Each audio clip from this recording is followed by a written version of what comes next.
Hi ladies and gents, Lee here with another video just to go over last night's 1-0 win over Leeds. I thought Sunderland were fantastic last night. Literally, I thought Dodds tactically outwitted Farker last night. Start off with a 5-3-2. When the team sheet came on, I had no idea how we were going to set up. I thought it was going to be Jensen Sealt in midfield, but it wasn't. Sealt was right centre back, O'Neill was left centre back, Ballard in the middle. I think might have been Hume left wing back and Huggins right wing back, or the other way around, I'm not too sure, with Abdullah Bar and Clark in the wide areas, with Job and Dan Neil as your two sitters, and Pritchard in the false nine. I thought he got spot on last night, did my Dodds. Creatively stifled Leeds. They didn't have a sniff other than a couple of half chances here and there. Didn't think they had a kick all night. Didn't have any clear-cut chances, apart from the one that Pirro got cleared off the line by Trey Hume, which was excellent reading of the game by Hume. Like, really was. Sunderland could have arguably been unfronted half-time. It was a really good save from Melier, one of the best saves I've seen at the stadium of light. Literally looked destined for the top corner while standing directly behind it in the south stand, and I thought it was in from the moment it left his head, but he's somehow getting himself across and saved it. But that's the type of player, that's the type of goalkeeper he is. He'll make out them worldly saves, but then looks lost and he looks uncomfortable across us, which you could see 30 seconds before that from Pritchard's free kick. Then Jobs had a header that went just wide, and I think Pritchard's had a shot that went wide as well. So someone could have found themselves a little bit unfortunate to go into the break at 1-0 up. In the second half, made a few changes. He brought on Patrick Roberts for Abdullah Bar, which changed the dynamic of the game. And I'm not trying to single out Abdullah Bar for criticism, but I thought he struggled last night. Especially when I think it was a few times we were on the counter attack. It was going forward, and there was like one in particular, was like 5 Sunderland players against 3 Leeds defenders, and he's passed the ball straight to a Leeds defender to the groans of the supporters around him. But he did his job defensively. He did support the right hand side quite well defensively. He doubled up on, I think he doubled up on Somerville, or he was protecting Jed Spence from going forward. So he did enough, but on the ball he wasn't really. He struggled. I would say, and Pat Roberts gave the team a different dynamic. Obviously, with his close control, we looked more dangerous in the counter attack when Pat Roberts was on the pitch, bringing in fouls, especially towards the end when we were 1-0 up. I thought it was the right thing to do. The sub that did actually change the game, though, in the person, I don't know who was on call comms last night for Sky, but they said it as well, was when he brought on Pierre Ekwa for Jensen Sealt.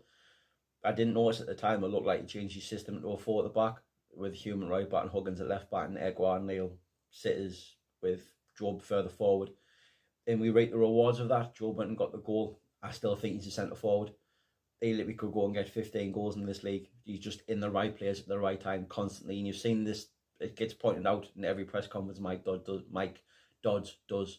It's that he could have 8 goals already, or double figures himself. He's had 2 goals wrongfully disallowed, which would have put him up to 6. I think he's had chances where you expect someone of his calibre to put away, and he hasn't.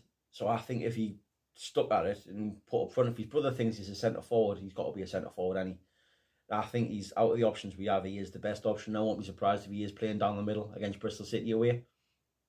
I don't know. I thought the atmosphere was brilliant in the game last night. I really thought it was. I think the fans were right behind the lads, but we had a reason to do that though. It was unlike Huddersfield. It's like chalk and cheese what it was with Huddersfield. Huddersfield, the game was flat, was boring.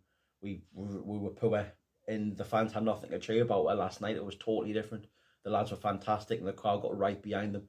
Right behind them. It was one of the best atmospheres we've had all season. It's probably one of the best performances Sunderland have put in all season, to be honest, if not the best. A lot of people are saying it is the best that we've played all season, and I can't really argue with that. We were fantastic. It's a lot different seeing Sunderland than what we usually are, but it's what we've been clamoring for weeks. We've been clamoring for a plan B for weeks. Saying, can we play differently? Can we play differently against teams at the top end of the league? And we have done the last 2 games. We've tweaked things. We've changed things. We changed our whole entire gateway we played last night, and it worked.